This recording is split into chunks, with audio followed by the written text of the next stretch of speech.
cyambe maze nkuko sora gato EP iratandukanye na album. EP ni entre y'indirimbo zine n'indirimbo zitandatu. Numva EP ni moitié album. Nuvuga yuko la fois passée sinzi umuntu abonye yasohoye EP y'indirimbo kama 12 sinzi. Kandi umengo ni mwarimvye nyene bo nga mu Burundi nyene tudashatse kwinjiramo. Yeah. En fait jewe EP ntirenze indirimbo zitandatu. EP ni mu mategeko y'umuziki. Umuziki en fait universel ni amategeko akora ngaha mu Burundi nakora no muri Etats-Unis. Menshi cyane umuntu ashobora gukoresha mu kuvuga ubutumwa, ashobora gukoresha mu kuririmba, uretse ko tuguma muri twatundi. Hariho indirimbo zigasoga sanga ni indirimbo zimwe ugasanga bose Yesu ni mwiza, yego ni mwiza, indirimbo kandi nasose Yesu ni mwiza, Yesu ni mwiza, Yesu ni mwiza.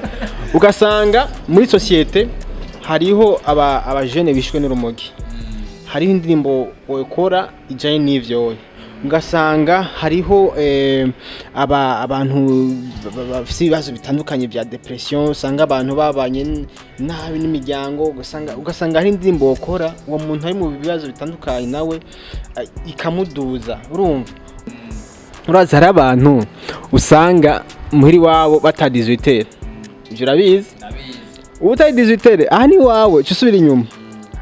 Urumva agacashaka kubizana muri eglise canke mu Kristo. Urumva ati uri mu Kristo utegeza kwimwesha urupara.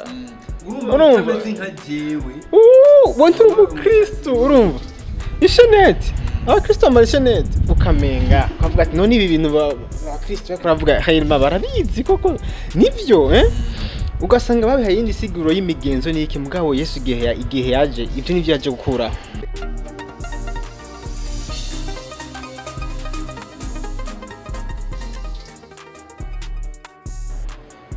Yes bakunzi wa Flip TV ndabaramukije mwese, ndabifuriza amahoro y'Imana. Ni MP promoter, MP the real monster, MP the big dealer, the game changer, igikoko na yandi menshi. Ndi kumwe na cameraman wanje mu gutanga amasanamu meza ni MC Blizo +257 ku masanamu muona ko arongoroye kandi asukuye. Uno munsi ndi kumwe no mu guest, murabona ko twasubiye kugaruka ni kuri Gospel Time Show, ikiganiro mukunda gukurikirana kuri Flip TV ku munsi wa Mungu isaha 10 z'umugoroba canke isaha 9 z'umugoroba bivanye naho uherereye. Smills. Gute bro? Yes sana bro. Ize neza. Bien kabisa. Ndabona usa fresh kabisa, yani usa n'umuntu afite amafaranga nyene. Abantu baba boss ubona nyene ko look ziranahinduka kabisa nyene ukabona ko n'ubwiza gusa bro. No ntubwimana bro. Reka ndaguha kanya kwanza banzuramutse abakunze bari ko baradukurikirana muri kano kanya. Ni kiganiro Gospel Time Show, ndibaza ko atari ryambere cyumvise nubwo mubona ko twamuteye ari ku kazi, ariko nta kibuza yuko ashobora kuduha amakuru y'ivyerekeye akazi kiwe. Yes bwa mbere na mbere ndaramukije abantu bose bakwadukirikirana, abanywanyi ba Flip G. Yes Flip G TV. Turabamukije mwese. Ego je ndakuzi neza, ndazi n'amazina y'ikirundi nyene n'ibindi. Smiles rivuye mu ijambo smile gutwenga. Umuntu aguma twenga sana nyene, sinzi ko utwenga gusivanye n'inkuru, ngira ubonye n'akantu keze nyene kakuryoheye, ntikibuza yuko uguma witwengera tu byose n'umunezero bro. Ego nuko niko bimeze. Urumva umunezero ni ikintu cyiza, umunezero ni ikintu cyerekana ko umuntu afise espoir, afise ibyizigiro. Voilà niyo mpamvu urumva umunezero ni obligatoire ko umuntu wese awufise cyangwa ko ubufise kwanda office. Urumva ni ikintu kimwe mu nkingi gituma umuntu agarda espoir, ayerekana cyizere ko imbere ari heza. Voilà. Yes, Smills nkuko mumubona n'umuririmbyi, ariko arafise kandi kazi akora. Nubwo mubona yuko nyene bitoroha, umuziki bisaba ko ukorana n'utundi tuntu. Smills, mbega umuziki wawe biroroha ko ufatanya n'ibikorwa by'akazi kawe bigakunda? Ego biroroha kubera urazi ikintu cyose ni plan, ikintu cyose la planninga, ukavuga ati ni semaine ndakora ibi, ukanika muri agenda ukavuga ati ibi nzobikora, ibi navyo umwanya n'uyu canke ibinzobikora next week canke ibi week nibishikiriwe urumva biroroshe kubera ni ikintu upangira umwanya urumva ntabwo bingora cyane uretse yuko bica nkoresha energy nyinshi kubera ni ibintu bibiri byose ntegeza kubikora urumva ariko biraryoshe kubera uca ubipangira umwanya ukemera bikagutwara umwanya ariko byose bigakora kandi ikintu cyose ku mwanya wacu yego sigura ikintu cyose ni planning urapanga hama ibintu byose bikagenda ku mwanya mwiza ugakoresha umwanya nkuko Flip G ari cyo kivugo cyacu. Veda urafise ibikorwa byinshi maze gukora mu gihe harimo n'ama EP harimo na EP sinzi ko benshi haro bamwe bayibonye kandi benshi barayikunze. Imbere ya EP hari indirimbo wakoze wakoranye n'umwigeme fofo nimba ntihenze nimba ntibagiye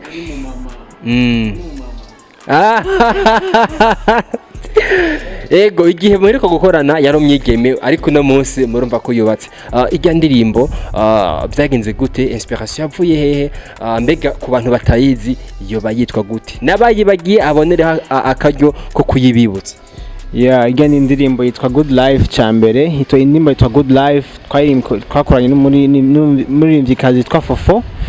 So ni indirimbo navuga yuko nanditse vraiment ndi ndani koko ari ndani amajido na Fofo n'umuntu nyene w'umuntu kabisa avyumva biva n'ijya style nako ndakora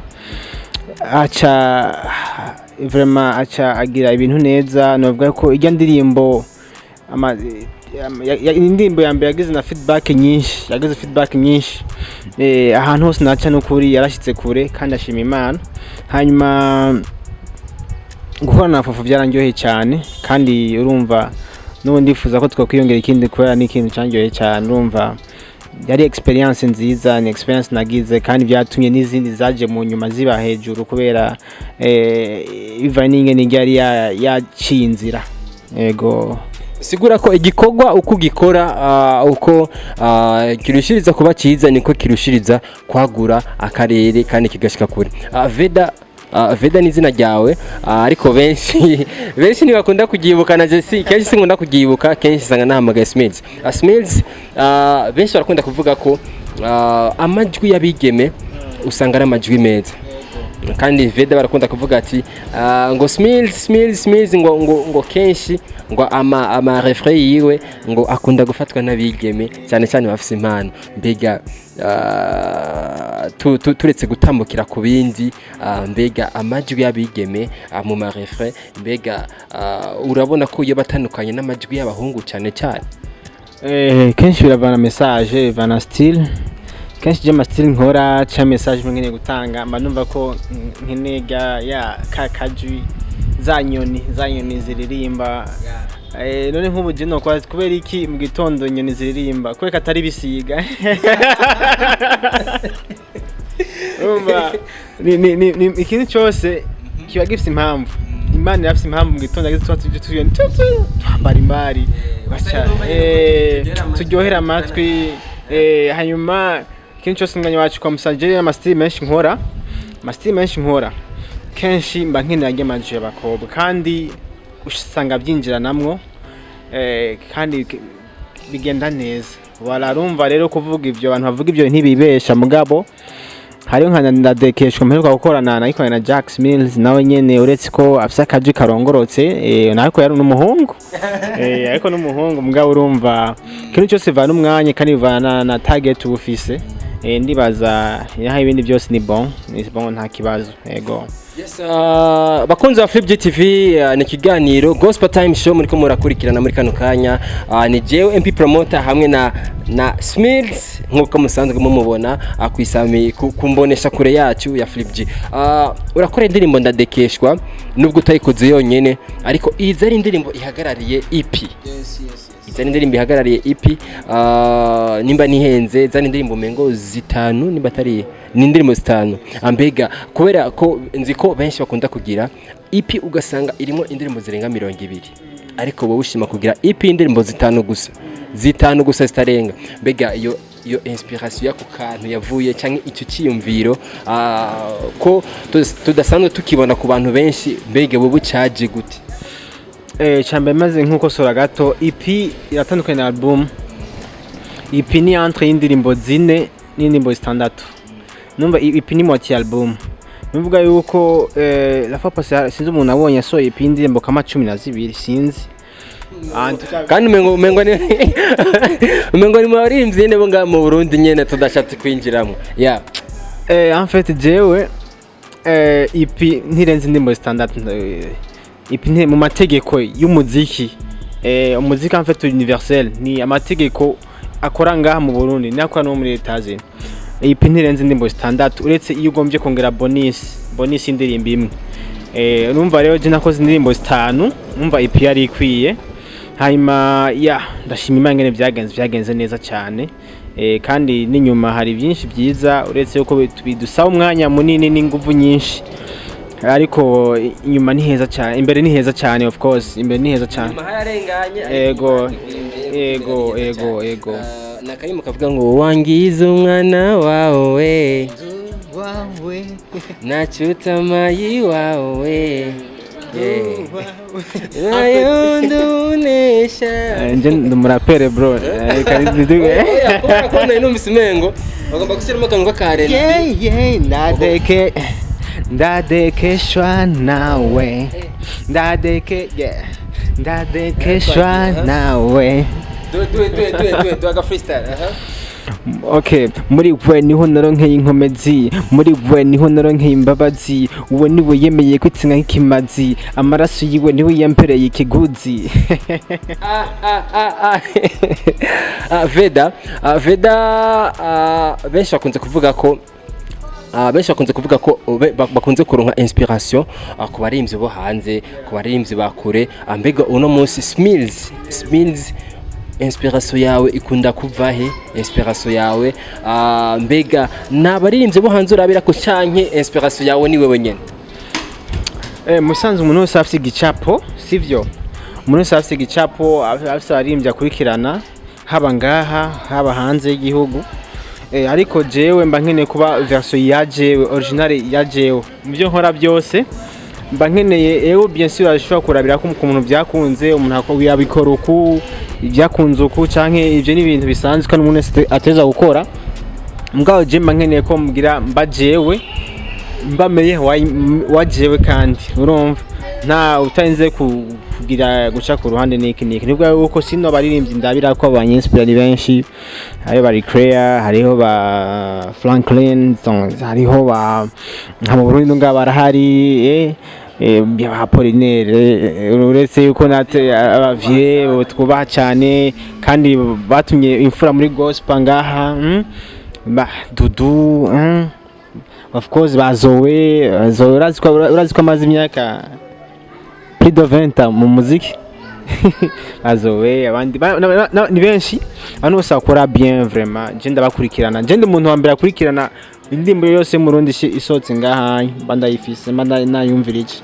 Urumva rero sasa ndagerageza kuba updatinga kugira amenye ibintu biko biri pasa ko umuziki uti updatinze usanga uri nyuma, usanga ahubwo watakaye no bisakujana n'umwanya kandi ukagerageza kugira igicapo ukagira target mu buzima. Nkeneye gukora iki ukamenya yuja niki biragufasha bicaye tumutagenda umeze ukubunye hanyuma ukagenda yigira no kubandi kubera nta muntu yigisha wenyene. Yego Smiles indirimbo ndadekeshwa yarakunzwe cyane, anamvuga ku rwego rwo hejuru abivanye nuko aho waca hose wagenda urumva ndadekeshwa. Abenshi barabonye ijya title nubwo yaje ihagarariye EP.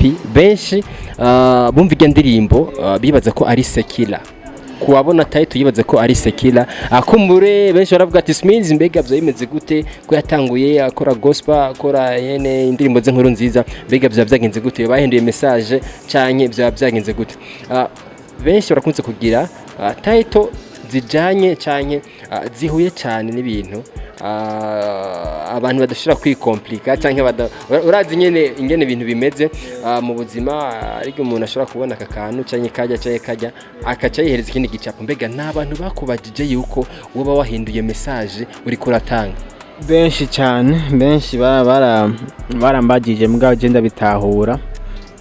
ko hari umuntu yanyandikiye isoti ngo ndadekeshwa nyene uko nyene kandi umuntu akuze vraiment nubaha cyane imbere ngo nyene ngo ndatekesha ngo tubwire ngo jambo ngo yanditse muri bible.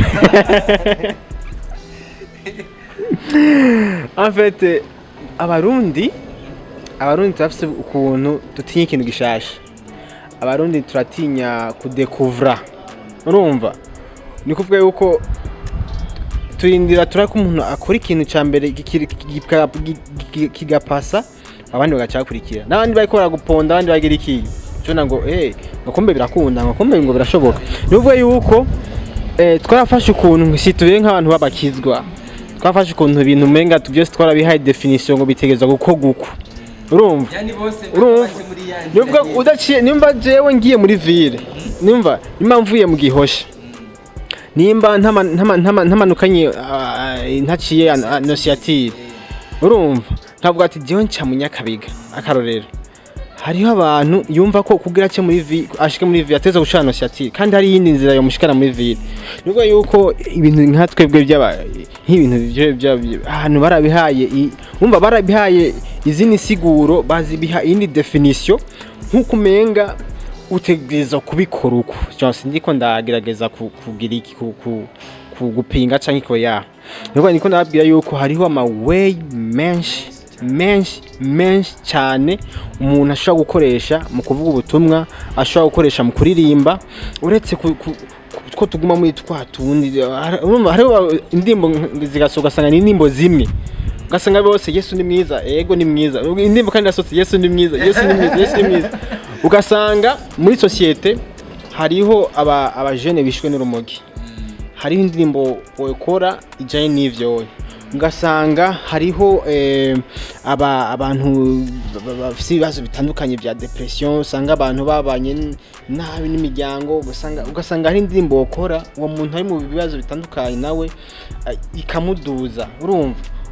Uretse ko twese tuguma tuvuga Yesu ni mwiza, ejo ni mwiza, yego ni mwiza kandi azokoma ari mwiza, mugabo tant que uri mu artiste ukeneye creativité, urakeneye kugira ikintu ku buryo umuntu wese acumbitse kimugirira akamaro. Nibwo butumwa bwiza. Ubutumwa bwiza sikuza ndakubwira gusa Yesu ni mwiza, nikuza ndakubwira ko Yesu yagupfira canke Yesu agukunda. Marge y'ibi byose Yesu aragukunda, arakeneye kubaho neza. Nibwo yuko ubutumwa buragutse, mugabo twebwe ba Kristo akuntu twabubwishize mu kabwate, urumva. Nikuvuga ko wewe namba nk'ubu nyene hari abantu bambaye namba yo kavuga ati ibyo bintu ishako uwo muntu ayimbira Imana kamenga umenga Imana ni papa wiyo nyene bandi babana mu nzu. Hari akantu nabwiye umuntu ryari, uraza hari abantu usanga muri wabo batadize itera, ibyo urabizi utadize itera aha ni wawe cyo subira inyuma, urumva agacesha kubizana muri eglise canke mu Kristo, urumva ati uri mu Kristo utegeza kwimwesha urupara, urumva wantu uri mu Kristo, urumva ishanette Kristo amara chanette ukamenga ukavuga ati none ibi bintu ba Kristo bakuravuga hayirma barabizi koko nivyo ugasanga babihaye indi siguro y'imigenzo n'iki, mugabo Yesu igihe yaje ibyo nivyo yaje gukura, yaciye kutwigisha ukuri kandi yavuze ukuri muzo kumenya muzo muri mamenye ukuri kuzo bakwidegenza, urumva. Ni kuvuga yuko rero kuba mu Kristo si kwambara ibyo biza après ni relation mugiranira we na Kristo, urumva. Ni migenderanire mugiranira n'Imana.